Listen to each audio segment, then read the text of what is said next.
Here I am, Deepika Jain, standing in front of you as your accounts educator. कैसे हैं आप सब लोग? How's you all? I hope all you are fit and fine. सब बहुत अच्छे होंगे और मन लगा करके पढ़ाई कर रहे होंगे. लास्ट क्लास के अंदर हमने जो टॉपिक स्टार्ट किया था वो था कंपनी अकाउंट्स. लास्ट क्लास में जो पढ़ाई हम कर रहे थे वो थे कंपनी अकाउंट्स की, कि एक कंपनी अकाउंट्स कैसे मेंटेन करती है, कंपनी की क्या डेफिनेशंस हैं, types of companies, then calls in arrear, calls in advance, journal entries, ये सब चीजें मैंने आपको समझाई थी. और प्रीवियस वीडियो में जहां मैंने अपनी क्लास एंड की थी वो टॉपिक था ओवर सब्सक्रिप्शन, कि जब कंपनी के पास ओवर सब्सक्रिप्शन होता है तो उससे रिलेटेड कंसेप्ट को कंपनी कैसे हैंडल करती है, कि ओवर सब्सक्रिप्शन क्या होता है, ओवर सब्सक्रिप्शन के टाइम पे हमें एक टेबल को कैसे फॉर्म करना है, उससे रिलेटेड क्वेश्चंस को कैसे सॉल्व करना है. ये टॉपिक बहुत इंपॉर्टेंट है स्टूडेंट्स, आप इसको एग्जाम पॉइंट ऑफ व्यू से स्किप नहीं कर सकते हैं. अगर आप सीबीएसई बोर्ड से हैं या आप आरबीएसई बोर्ड से हैं, आप चाहे हिंदी मीडियम से हो या इंग्लिश मीडियम से, ओवर सब्सक्रिप्शन का ये टॉपिक बहुत इंपॉर्टेंट है. एग्जाम में इससे रिलेटेड क्वेश्चंस आपसे जरूर पूछे जाएंगे, कि ओवर सब्सक्रिप्शन की थ्योरी और न्यूमेरिकल क्वेश्चंस ओवर सब्सक्रिप्शन का, कि अगर कंपनी के सामने ओवर सब्सक्रिप्शन की प्रॉब्लम आती है तो उसको वो कैसे फेस करती है, उससे रिलेटेड अकाउंटिंग ट्रीटमेंट क्या होगा, आपको कैसे टेबल को फॉर्म करना है, जर्नल एंट्रीज में क्या क्या चेंजेस होंगे, ये सारी चीजें आपको पढ़नी होंगी. तो लास्ट क्लास में मैंने आपको ओवर सब्सक्रिप्शन का कंसेप्ट और उससे रिलेटेड कुछ प्रॉब्लम सॉल्व करवाई थी. आज ओवर सब्सक्रिप्शन का एक डिफिकल्ट लेवल, कि ओवर सब्सक्रिप्शन से रिलेटेड डिफिकल्ट प्रॉब्लम्स को हम कैसे सॉल्व करें. तो देयर इज अ इंसिडेंस, एक बार वापस से आपको समझा देती हूँ कि ओवर सब्सक्रिप्शन क्या होता है. तो there is a incidence when the application for more shares of a company are received than the number of offer to the public for the subscription.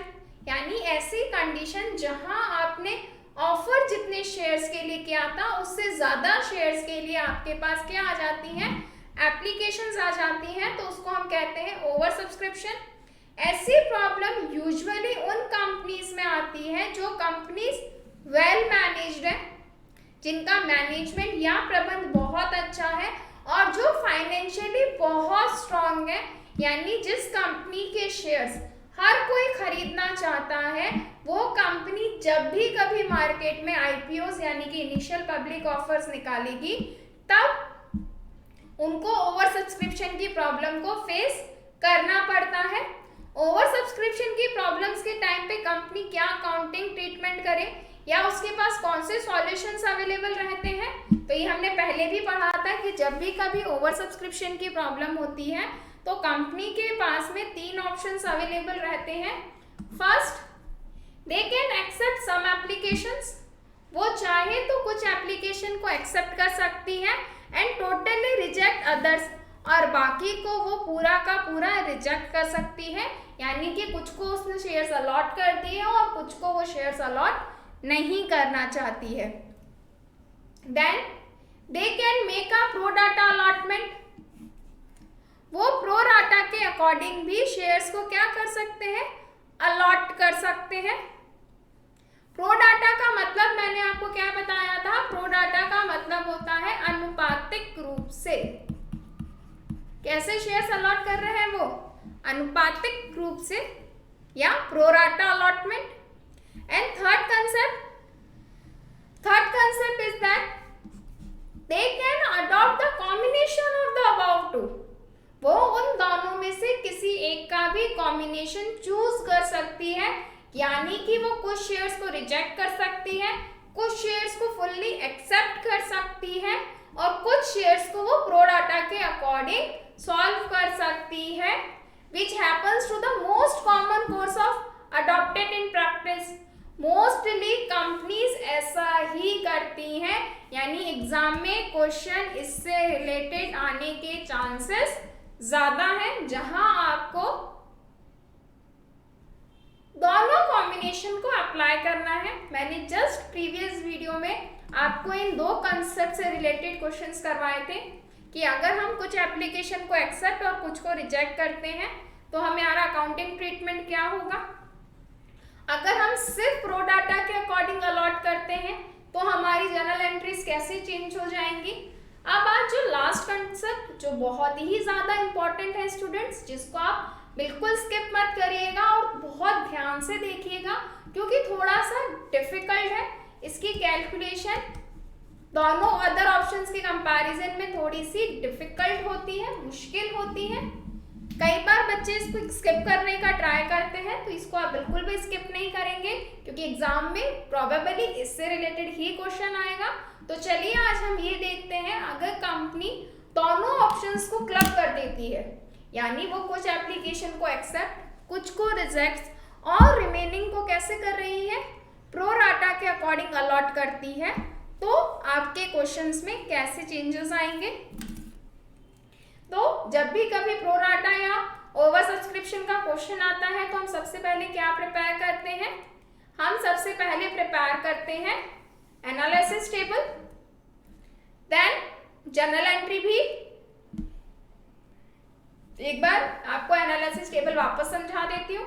Analysis table में क्या कंसेप्ट्स होते हैं। Analysis table में जो first column बनाया जाता है वो है नंबर ऑफ शेयर्स अप्लाई, हम कितने शेयर्स के लिए अप्लाई कर रहे हैं, उन शेयर्स पर हमें कितनी एप्लीकेशन मनी रिसीव्ड हुई है, हमने उन एप्लीकेशंस पर कितने शेयर्स अलॉट किए हैं और कितना अमाउंट हम वहां पे रिसीव कर चुके हैं। आपके पास या कुछ सरप्लस बचा है, अगर कुछ सरप्लस बचा है तो आप उसको कैसे यूज कर रहे हैं, आप उसको अलॉटमेंट पर, कॉल्स पर, या आप उसको वापस रिफंड भी कर सकते हैं। एनालिसिस टेबल आपको ये ऑप्शंस प्रोवाइड करती है। देन जर्नल एंट्री क्या हो जाएगी, जर्नल एंट्री आपकी यहां पर होगी share application account debit, to share capital, to share allotment, to share calls और टू बैंक। जो एप्लीकेशन मनी आपको यहाँ रिसीव्ड हो रही है उसका यूटिलाइजेशन अगर आप कैपिटल में कर रहे हो, सरप्लस को आप कैसे यूज कर रहे हो, वो तीनों एंट्रीज यहाँ पर होंगी और नरेशन आ जाएगा बीन एप्लीकेशन मनी एडजस्टेड। तो ये एंट्रीज और इससे रिलेटेड कंसेप्ट मैंने मेरे प्रीवियस वीडियो में भी समझाया है, अगर नहीं देखा है तो जरूर देखिएगा ताकि आज की क्लास आपको और अच्छे से समझ में आए। तो प्रीवियस वीडियो में जो क्वेश्चन मैंने स्टार्ट किया था उसी क्वेश्चन को यहाँ आगे हम कंप्लीट कर रहे हैं। कि प्रीवियस वीडियो में हमने एक क्वेश्चन सॉल्व करना स्टार्ट किया था, the Janata papers limited invite the application for 1 lakh equity shares. Janata paper limited ने कितनी एप्लीकेशंस इनवाइट की हैं, यानी कि वो कितने शेयर्स इशू करना चाहती है, वो 1 लाख इक्विटी शेयर्स इशू करना चाहती है और एक शेयर की वैल्यू कितनी दे रखी है उसने, 25 ईच, एप्लीकेशन पर 5 रुपीज पर शेयर, अलॉटमेंट पर 7.5, फर्स्ट कॉल पर 7.5 और सेकंड कॉल पर 5 रुपीज ले रही है। Application were received for 4 lakh equity shares.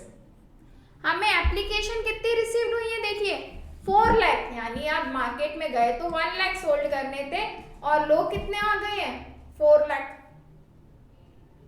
On January 1st 2017 allotment was made and February 2017 allotment कब कर रहे हो आप, February को, जबकि आपके पास एप्लीकेशन कब रिसीव्ड हुई है, जनवरी में। The record journal entries in the books of the company to record these shares capital transaction under each of the following circumstances। आपको हर एक सिचुएशन से रिलेटेड जर्नल एंट्रीज करनी है। तो आप पहले तो ये देखते हैं कौन सी सिचुएशंस है। सिचुएशंस आपके सामने दे रखी हैं। The directors is decide to allot 1 lakh equity shares in full, selected the applications and remaining 3 lakh were rejected। 1 lakh को एक्सेप्ट किया और 3 लाख को रिजेक्ट। इससे रिलेटेड क्या अकाउंटिंग ट्रीटमेंट होगा, मैंने मेरे प्रीवियस वीडियो में आपको सॉल्व करवाया है, जरूर देखिएगा। Second option, the director make a pro rata allotment, यहाँ क्या कर रहा है वो, pro rata allotment of 25% of share applied, जितने भी शेयर्स आए हैं उनको कितना देना है, एवरी पार्टिसिपेंट को, एवरी एप्लीकेंट को 25%, यानी जिसने 4 लाख के लिए अप्लाई किया उनको 1 लाख शेयर्स आप इश्यू करेंगे। जो भी बैलेंस आएगा एप्लीकेशन मनी का वो आपको कहाँ ड्यू करना है, अलॉटमेंट में, और फिर भी कुछ बैलेंस बच जाएगा तो उसको आपको रिफंड कर देना है। ये कहलाता है प्रो राटा अलॉटमेंट। इससे रिलेटेड क्वेरी भी प्रीवियस वीडियो में सॉल्व की जा चुकी है, देखिएगा जरूर ताकि कंसेप्ट समझ में आए। आज की जो क्लास है उसमें हम इस थर्ड पार्ट को सॉल्व करेंगे, जहां पर वो क्या कर रहा है, प्रो राटा प्लस रिजेक्ट, जो फर्स्ट और सेकंड दोनों का कॉम्बिनेशन है उन दोनों को क्लब कर रहा है। कैसे क्लब कर रहा है, ध्यान से पढ़िएगा। The directors totally reject the application of 2 lakh shares, जो कंपनी के डायरेक्टर्स हैं उन्होंने प्योरली 2 लाख शेयर्स को तो क्या कर लिया है, रिजेक्ट कर दिया है। द डायरेक्टर्स टोटली रिजेक्ट, देखिए फिर से मैं सर्कल कर रही हूं कि डायरेक्टर्स ने 4 लाख एप्लीकेशंस आपके पास आई, उसमें से 2 लाख को तो पूरी तरीके से क्या कर दिया, रिजेक्ट कर दिया। एक्सेप्ट फुल्ली, कितनी एप्लीकेशन उसने फुल्ली एक्सेप्ट की है, 80,000, and make a pro rata allotment on 20,000 shares, और 20,000 शेयर्स पे उसने क्या किया है, प्रो राटा अलॉटमेंट किया है। The applications and the excess application money, जो एप्लीकेशन पे एक्सेस आएगा प्रो राटा पे वो कहाँ यूज कर रहा है, वो अलॉटमेंट ऑफ कॉल्स पे। क्लियर, समझ में आया concept. 2 lakhs application fully rejected, 80,000 fully accepted and 20,000 on pro rata basis. तो जब भी कभी प्रो राटा आ गया, ओवर सब्सक्रिप्शन आ गया, सबसे पहले आपको क्या प्रिपेयर करनी होगी, आपको सबसे पहले एक एनालिसिस टेबल प्रिपेयर करनी होगी। ऑप्शंस क्या हैं, देखिए यहाँ ऑप्शंस को बहुत केयरफुली देखिएगा। आपके पास टोटल एप्लीकेशंस आई 4 लाख, 4 लाख के उसने 3 टुकड़े किए। फर्स्ट में क्या कर रहा है वो, 2 लाख को तो कर रहा है रिजेक्ट, 80,000 को क्या कर रहा है, एक्सेप्ट, और जो रिमेनिंग है तो देखो 4 लाख में से अगर 280 चले गए तो रिमेनिंग बचे कितने, रिमेनिंग बच गए 1,20,000। इनको उसने क्या किया है, प्रो राटा किया है।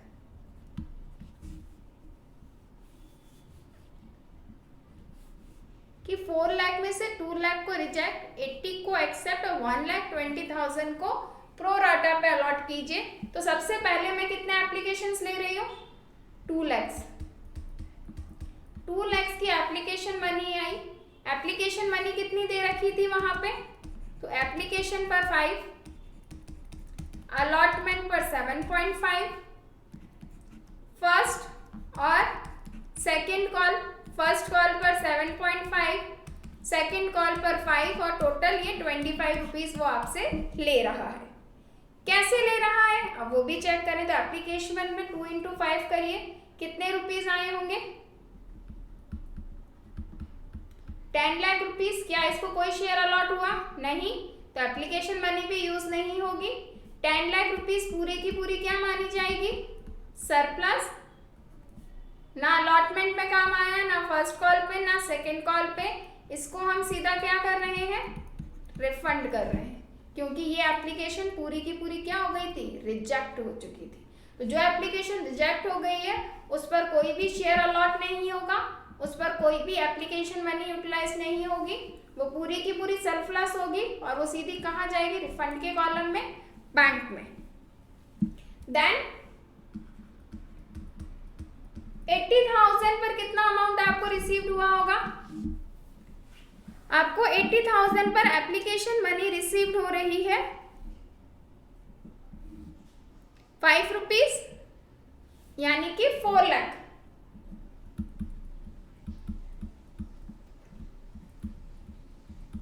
$80,000 को आप मल्टीप्लाई करेंगे 5 से तो अमाउंट आएगा 4 लाख। इनको पूरे के पूरे 80,000 शेयर्स उसने क्या किए हैं, अलॉट किए हैं, यानी ये 4 lakh rupees as it is यहाँ पर आ जाएंगे और कोई सरप्लस नहीं, तो आगे तो कोई एंट्री डेफिनेटली नहीं होने वाली, क्योंकि जो एप्लीकेशन हमने पूरी एक्सेप्ट की उनको हमने कोई प्रो डाटा पे अलॉट नहीं किया। अब 4 लाख में से बच कितनी गई, 120 पे कितना अमाउंट आप रिसीव कर रहे हैं, 1,20,000 को 5 से मल्टीप्लाई कीजिए तो 6 लाख रुपीज। 6 लाख कैसे आया, 1,20,000 पर 5 रुपीज का पेमेंट कर रहे हो तो 6 लाख। अब यहाँ पर देखो आपके पास टोटल शेयर्स कितने थे, तो हमने ऑफर दिया था 1 लाख का। 1 लाख में से ऑलरेडी आप 80,000 तो क्या कर चुके हो, इशू कर चुके हो, तो पीछे बचेंगे कितने, 20,000। और यही क्वेश्चन ने कहा था 20,000 शेयर्स को वो प्रो डाटा के बेसिस पर अलॉट कर रहा है। 20,000 को 5 से मल्टीप्लाई करिए, 1 लाख। सरप्लस कितना रह गया, 6 लाख में से 1 लाख रुपीज आपने यूज कर लिए, तो सरप्लस आपके पास आ जाएगा 5 लाख रुपीज का। अब क्वेश्चन कह रहा है इस सरप्लस को आपको किस पे यूज करना है, allotment, first call, second call, तीनों पे यूज करना है। तो अलॉटमेंट पे आप कितने रुपीस मांग रहे हो, 7.5, फर्स्ट कॉल पर भी 7.5 और सेकंड कॉल पर 5 रुपीज। कितने शेयर्स पर, 20,000 पर ही सरप्लस है, तो 20,000 को मल्टीप्लाई करेंगे आप 7.5 से, यहाँ पर भी मल्टीप्लाई करिए और यहाँ पर भी मल्टीप्लाई करिए। तो 20,000 को अगर हम 7.5 से मल्टीप्लाई करेंगे तो अमाउंट आ जाएगा आपके पास में 1,50,000, यानी अलॉटमेंट पर आप कितने रुपीस मांगते हैं इनसे, 1,50,000। फर्स्ट कॉल पर भी सेम अमाउंट मांगेंगे आप 150 और फाइनल कॉल पर कितना मांगेंगे आप, 1 लाख रुपीस। तो देखिए अगर आप इन शेयर्स पे अलॉटमेंट, फर्स्ट कॉल और सेकंड कॉल ये सारा मांग लेते हैं, यानी पूरे 25 रुपीस भी मांग लेते हैं, तो भी कितना अमाउंट होगा, 4 लाख रुपीस का। 150 प्लस 150 3 प्लस 1 4 लाख, यानी 5 लाख में से अभी तक आप कितना यूज कर पाए हो, 4 लाख, जिसमें आपका सारा अमाउंट कवर हो चुका है, अलॉटमेंट भी, फर्स्ट कॉल भी, सेकंड कॉल भी। तो आप रिफंड कितना करोगे,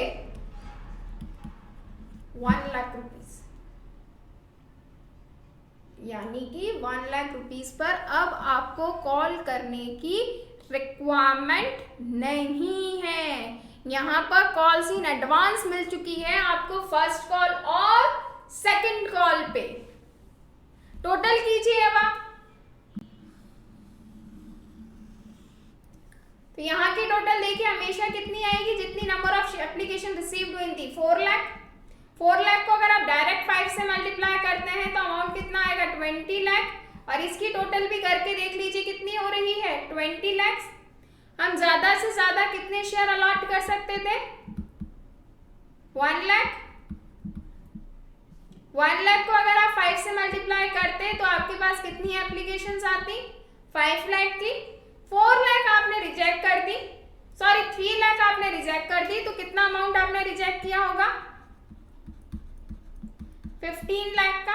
आप एक शॉर्ट ट्रिक अपनी टेबल को रीचेक करने की, इन तीनों कॉलम्स की टोटल मिलाकर कितनी होनी चाहिए, 15 लाख।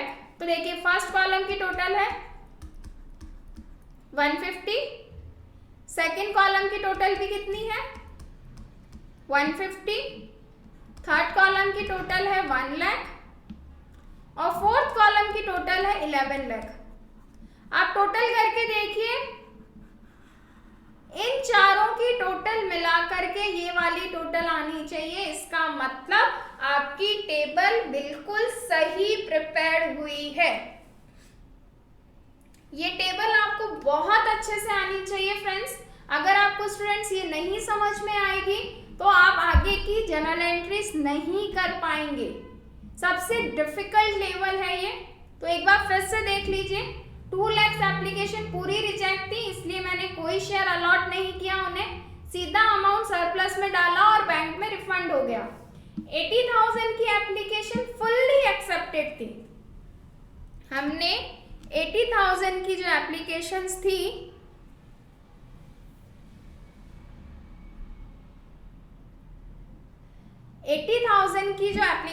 थी उन पर आपने पूरा का पूरा शेयर इशू किया। तो जब आपने 80,000 को कितना अमाउंट पे किया होगा, 4 लाख रुपीस, पूरा का पूरा शेयर अलॉट हो गया एंड 4 लाख। अब 4 लाख में से जब आप 280 यूज कर चुके हो तो रिमेनिंग 120 पर कितना अमाउंट रिसीव हुआ, 6 लाख। पर आपके पास शेयर कितने बचे थे? आपके पास सिर्फ 20,000 शेयर्स बचे थे, क्योंकि आप 1 लाख शेयर्स अलॉट करना चाहते थे, उसमें से आप 80 कर चुके हैं। तो रिमेनिंग कितने बचे हैं? 20,000। 20,000 को आपने 5 से मल्टीप्लाई किया, 1 लाख। सरप्लस कितना आया? 6 लाख में से 1 लाख आपने यूज किया, तो सरप्लस आ गई 5 लाख की। 5 लाख पे क्वेश्चन ने कहा कि पहले आप अलॉटमेंट और कॉल्स को यूज कीजिए। तो मैंने अलॉटमेंट का अमाउंट भी देख लिया भाई। 20,000 पर 7.5 रुपीज से 1,50,000 होते हैं। फर्स्ट कॉल पर भी 150 होते हैं और सेकंड कॉल पर 1 लाख होते हैं। मैंने अगर ये सारा अमाउंट भी इनसे ले लिया तो भी मेरे पास 1 लाख रुपीज एक्सेस हो रहे हैं, जो मुझे इनको अब क्या करने पड़ेंगे? रिफंड करने पड़ेंगे। देन हम टोटल कर लेंगे। अब जनरल एंट्रीज, जनरल एंट्रीज को बहुत ध्यान से देखिएगा। जनरल एंट्रीज हम कैसे करेंगे? तो सबसे पहली जनरल एंट्री आपकी यहां पे होगी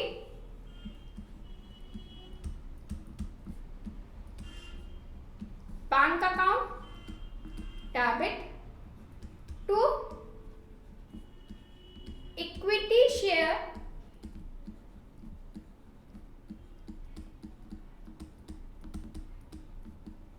एप्लीकेशन अकाउंट। आपको कितनी एप्लीकेशंस है? आपके पास देखिए 4 लाख शेयर्स थे और एप्लीकेशन पर आप 5 रुपीज ले रहे थे, और ये अमाउंट आएगा 20 लैक्स। वापस से मैंने आपको क्या बताया था, अगर आपने टेबल सही से प्रिपेयर की है तो सारी जनरल एंट्रीज हम टेबल से ही करेंगे। तो सेकंड कॉलम देखिए टेबल का, टोटल जो थी सेकंड कॉलम की वो कितनी थी? 20 lakhs.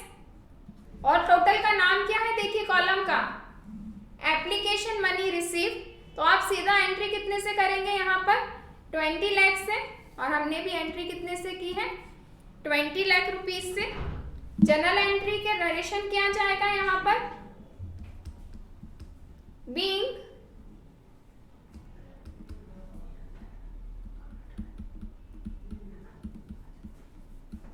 Application money received on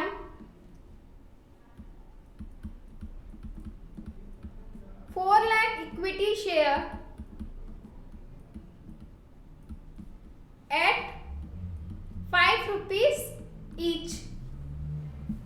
तो सबसे पहली एंट्री आपने किसकी की? एप्लीकेशन मनी को रिसीव करने की। अब जब हम एप्लीकेशन मनी को कहाँ ट्रांसफर कर रहे हैं? जब हम एप्लीकेशन मनी को आप कैपिटलाइज करेंगे, ट्रांसफर करेंगे, तो प्रो डाटा के टाइम पे एंट्री थोड़ी सी चेंज हो जाएगी। कैसे चेंज होगी? सबसे पहले क्या नाम आएगा? Equity share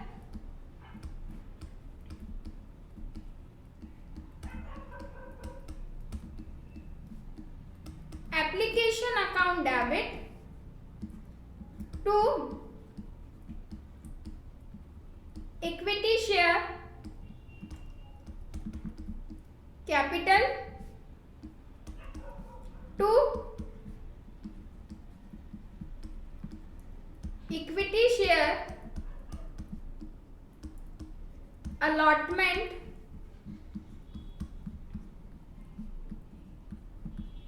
to equity share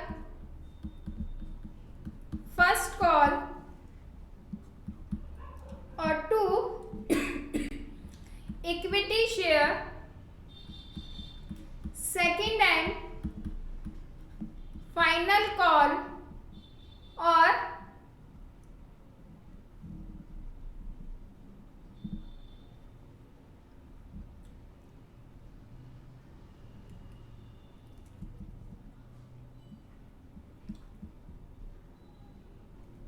to bank.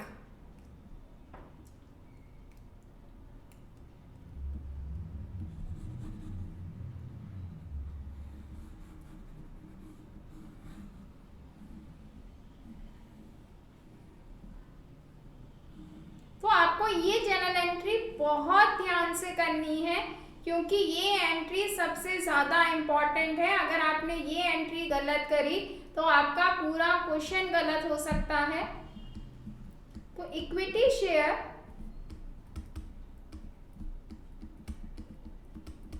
Application account debit to equity share capital account to equity share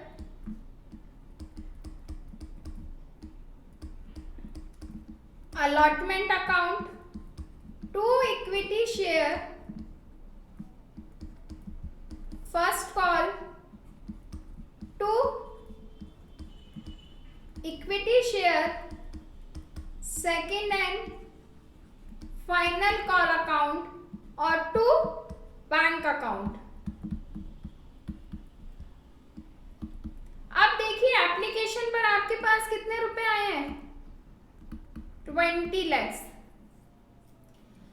अब first call, second call, third call या फाइनल कॉल और बैंक, इतने सारे कॉलम्स, इसमें अमाउंट कैसे फिल करना है, तो हम अकाउंट फिल करेंगे यहां से।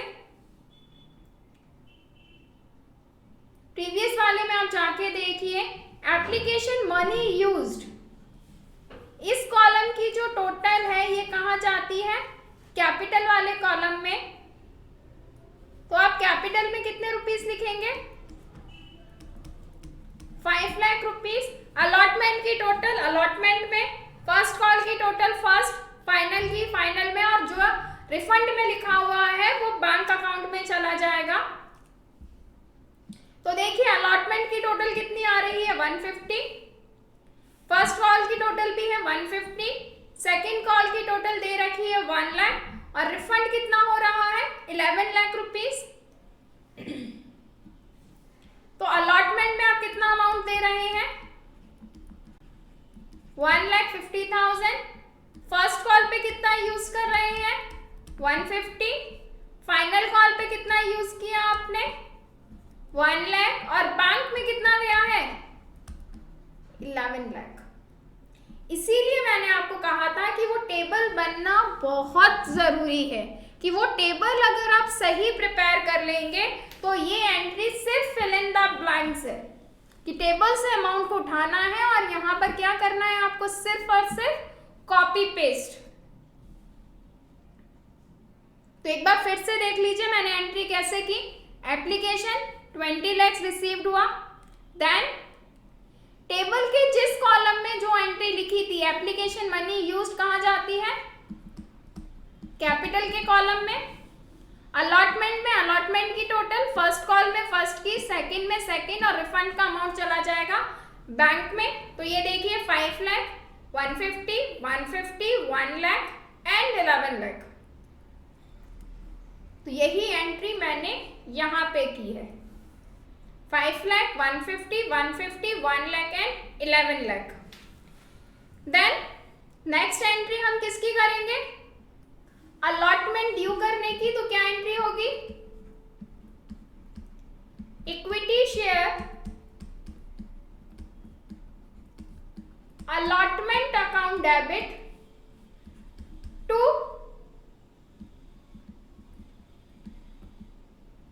इक्विटी शेयर कैपिटल अकाउंट कितना अमाउंट लेंगे आप? 1 लाख शेयर्स पर 7.5 से 7 lakh 50,000 rupees. Narration being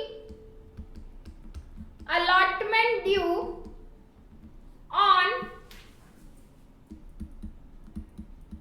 1 lakh shares at कितने रुपीस ईच है?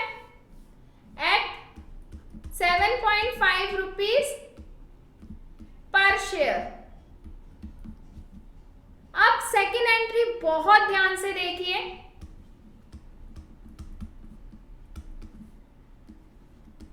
Bank account debit to equity share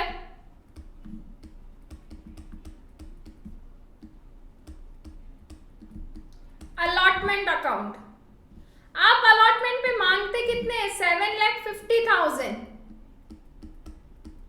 but इसमें से कुछ एडवांस आपको एप्लीकेशन पर ही मिल गया था. कितना मिला था? 1,50,000. देखिए यहाँ आपने ऑलरेडी अलॉटमेंट को क्रेडिट कर दिया है 1,50,000 का. तो जो लोग पहले ही अलॉटमेंट दे चुके हैं क्या वो वापस देंगे? तो वो आप वापस नहीं देंगे. यानी आपको एक्चुअली में अलॉटमेंट कितने पे रिसीव्ड होगा? यानी आपको एक्चुअली में अलॉटमेंट पर रिसीव्ड होगा 5 लाख रुपीस. और आप ये चाहो तो वैसे भी कैलकुलेट कर सकते हो कि 20,000 शेयर होल्डर्स ने एडवांस पे किया था. 20,000 को ही तो आपने प्रो राटा पे अलॉट किया था. 80,000 तो फुल्ली एक्सेप्ट हुए थे. तो 80,000 को 5 से मल्टीप्लाई करोगे तो भी अमाउंट कितना आएगा?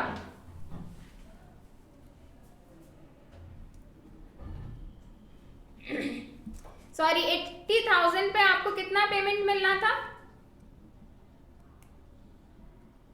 अलॉटमेंट पर आप 7.5 रुपीज मांग रहे हो तो 80,000 को मल्टीप्लाई करो 7.5 से.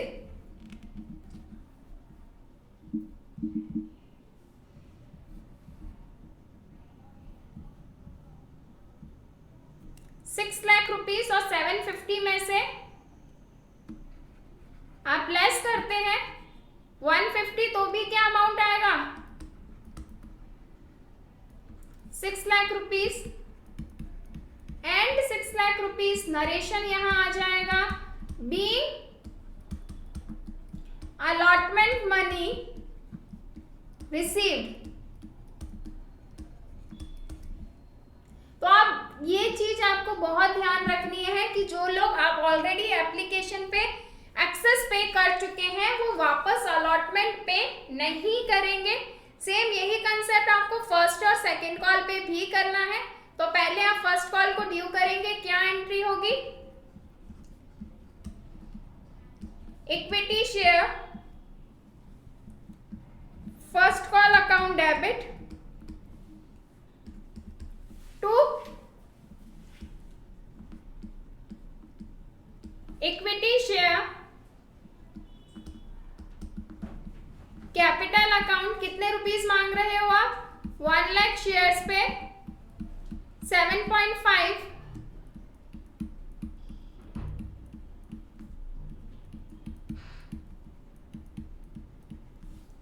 नरेशन बीइंग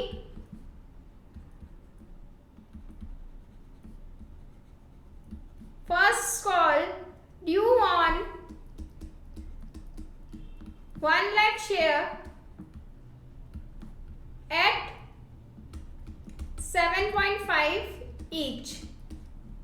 अब रिसीव करेंगे तब यहां पर भी आपको ध्यान रखना है. Bank account debit to equity share first call being first call received. अब फर्स्ट कॉल पर आप मांग कितने रुपए रहे थे? 7,50,000 माइनस करिए. यहां पर भी कितना एडवांस रिसीव्ड हुआ था? 150. तो ये एंट्री भी कितने से होगी? 6 लाख से। यानी जो लोग एडवांस पे कर चुके हैं वो वापस पेमेंट नहीं करेंगे, आपको वो अमाउंट वहां से लेस करके ही लिखना होगा। लास्ट जब आप फाइनल कॉल के लिए जाएंगे तब भी आपको यही चीज ध्यान रखनी है। फाइनल कॉल पर क्या एंट्री करेंगे आप?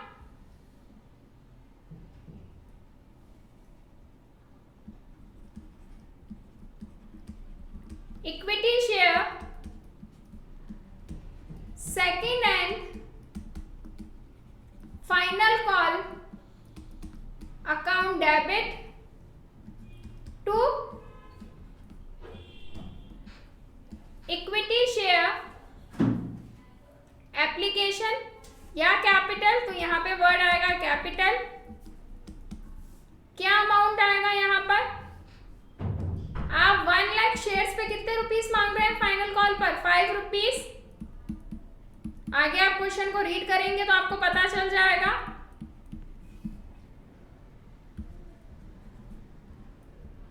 देन जब कॉल को रिसीव करेंगे तब क्या एंट्री होगी?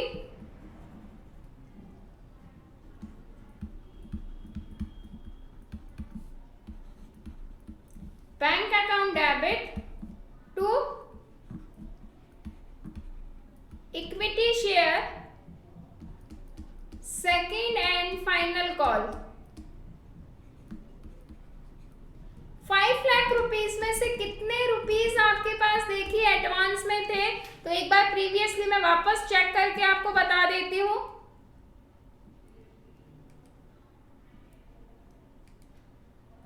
सेकेंड कॉलम का हेड देखिए कितना था? 1 लाख रुपीस। यानी आपको कितना एडवांस मिला है? आपको 1 लाख रुपीस एडवांस में मिला था। तो यहां पर आप लेस करेंगे 1 लाख रुपीस और कितना अमाउंट आ जाएगा यहाँ पर? 4 लाख।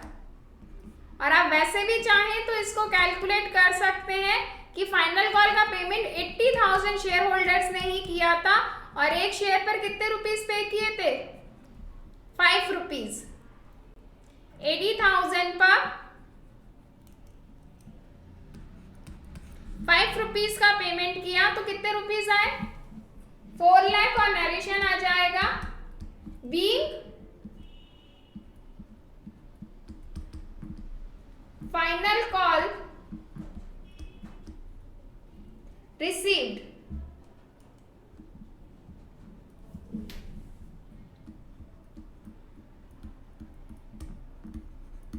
क्लियर? तो ओवर सब्सक्रिप्शन का जो टॉपिक है स्टूडेंट्स वो बहुत इंपॉर्टेंट है और थोड़ा सा डिफिकल्ट भी है।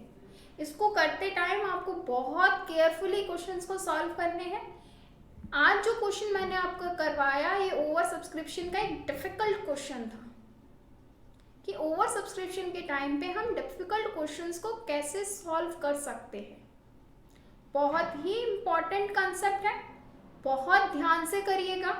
नहीं समझ में आया है तो जहां डाउट है कमेंट सेक्शन पर जरूर लिखिएगा, क्योंकि जनरल एंट्रीज तो यही 8 रहने वाली है एप्लीकेशन को रिसीव करने से लेके फाइनल कॉल तक की। पर इनके बीच में कहाँ पर कौन सा अमाउंट फिल करना है, कैलकुलेशन को किस तरीके से करना है, ये बहुत इंपॉर्टेंट है। जनरल एंट्रीज के आंसर तभी सही निकलेंगे जब आपकी एनालिसिस टेबल सही से प्रिपेयर्ड होगी।